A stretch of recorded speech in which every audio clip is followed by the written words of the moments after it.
तो अभी हम लोग मुगल कालीन पुरातात्विक साक्ष्य पर चर्चा कर रहे थे। अब हम बात करेंगे मुगल कालीन यूरोपीय यात्रियों का विवरण।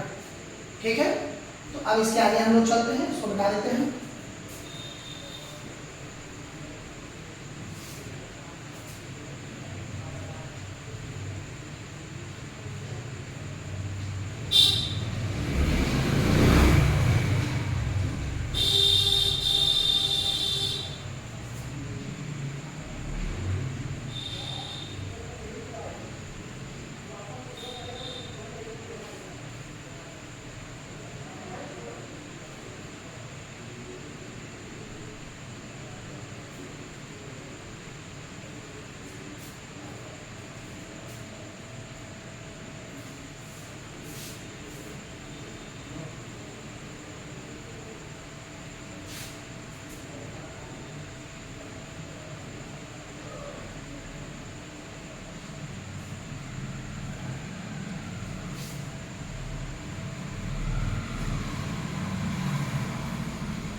अब हम बात करेंगे यूरोपीय यात्रियों का विवरण। अगली जो हमारी हेडिंग होगी वो होगी मुगल कालीन यूरोपीय यात्रियों का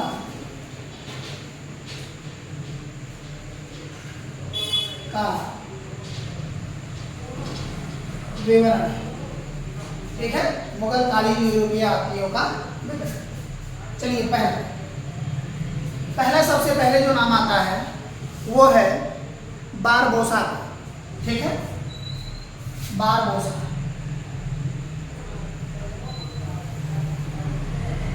बारबोसा काफी पूछा भी गया है इसको एग्जाम में।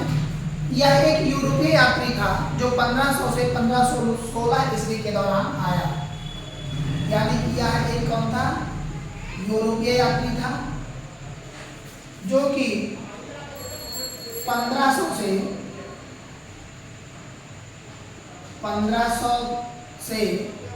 1516 एडी यानी कि ईस्वी के दौरान यह आया। ठीक है, और जब यह आया तो उस समय कृष्णदेव राय के दरबार में आया। कृष्णदेव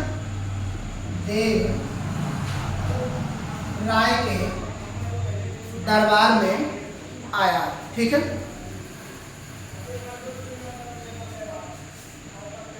तो इसने जब अपने यात्रा विवरण को लिखा तो उस यात्रा विवरण में इसने बताया कि विजयनगर साम्राज्य में उस समय जो सती प्रथा थी, सती प्रथा, उस सती प्रथा का प्रचलन किस प्रकार था उसकी बात इसने कही। ठीक है, दूसरे हैं डोमिंगो पायस। दूसरे जो हैं उनका नाम है डोमिंगो पायस। ठीक है, डोमिंगो पायस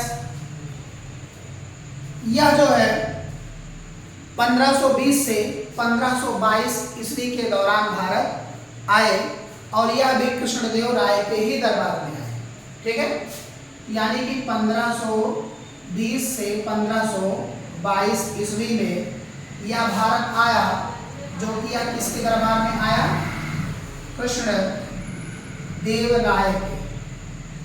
कृष्णदेव राय के दरबार में आया। तीसरे हैं रॉल्फ फिंच।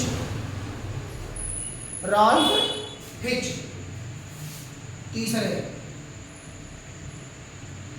रॉल्फ फिंच, यह एक अंग्रेजी यात्री था, यानी कि अंग्रेजी से हम कह सकते हैं, और यह 1583 से 1591 ईस्वी में आया। 1583 से 1591। अब बताओ 1591 है तो इसमें किसका शासनकाल चलेगा? अकबर का। जाहिर सी बात है, अकबर का शासनकाल था उसमें। तो यह जो है अकबर के दरबार में आया था।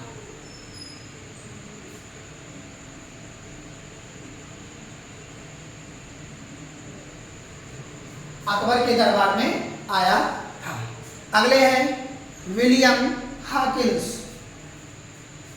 इनको तो सभी लोग जान रहे होंगे, विलियम हॉकिंस। हॉकिंस, ठीक है, विलियम हॉकिंस, जो कि ये कौन थे?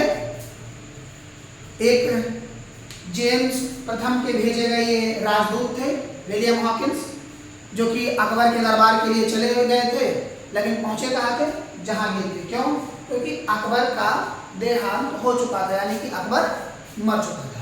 ठीक है, अकबर के बाद जहांगीर आए, तो जहांगीर के दरबार में ही यह विलियम हॉकिंस पहुंचा।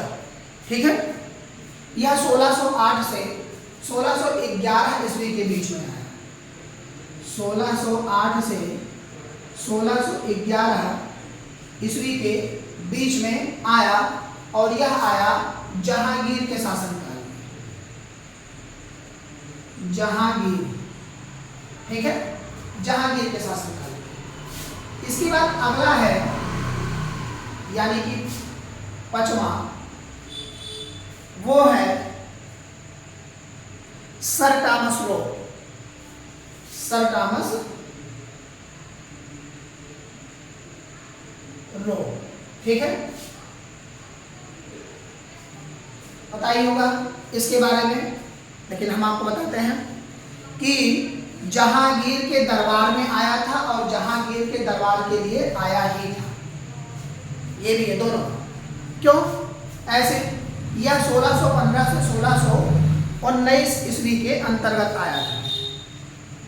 ठीक है, 1615 से 1619 ईस्वी में यह भारत आया।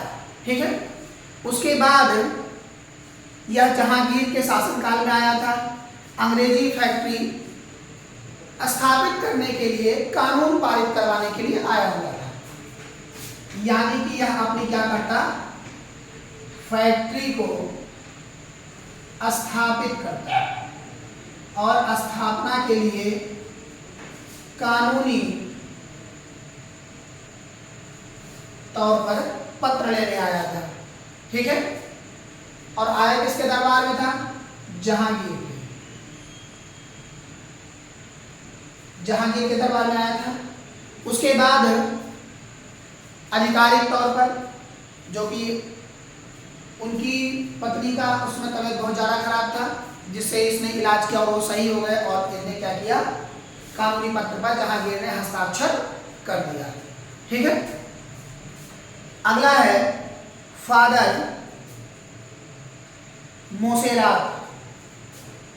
फादर मोसेरात, छठवां।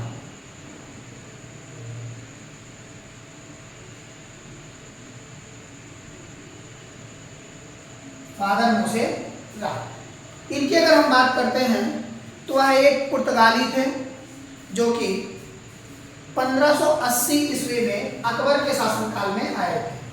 ठीक है, यानी कि यह आए कब थे? 1580 ईस्वी में, और ये कहाँ के थे? पुर्तगाल के। पुर्तगाल। ठीक है, शासनकाल में किसके आए थे? अकबर के शासनकाल में।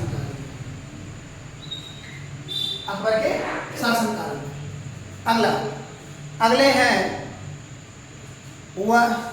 वर्नियर। अगले हैं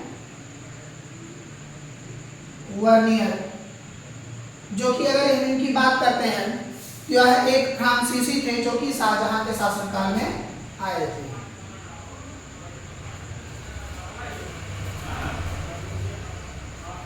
शाहजहां, ठीक है, यहाँ हमने आप लोगों को थोड़ा थोड़ा बता दिया है। बाकी इसके बाद विस्तार में हम लोग जब मुगल काल पढ़ना प्रारंभ करेंगे, उसमें हम एक एक करके इसके विवरण और इनके लिखित पुस्तकें और उस पुस्तकों के अंतर्गत रखा क्या गया है, ये सारी चीज़ें हम आपको बताएंगे। ठीक है, तो आज हम लोगों ने जो देखा, यानी कि साहित्यिक स्रोत, उसके बाद पुरातात्विक स्रोत और यूरोपीय यात्रियों के आगमन के जितने भी साक्ष्य थे ये सारे के सारे हम लोगों ने देख लिया। ठीक है, अब हम भारत में तुर्कों के आक्रमण को जानेंगे। ठीक है, तो अगली क्लास जो हम लोगों की होगी वो भारत में तुर्कों का आक्रमण कब हुआ, किस तरह से हुआ, कैसे, इन सारे एक एक पर्याय को हम लोग धीरे धीरे करके पढ़ेंगे। ठीक है, और अच्छे से। तो आप सभी लोग मन लगाकर जरूर पढ़ें और आने वाले एग्जाम्स के लिए तैयार हो जाएं। ठीक है, ऑनलाइन ऑफलाइन दोनों सुविधा आपको उपलब्ध है, जिस तरीके से आप पढ़ना चाहें सबसे कम फीस में। तब तक के लिए जय हिंद, और हमारे चैनल से जरूर जुड़े, सब्सक्राइब करना ना भूलें। Thank you.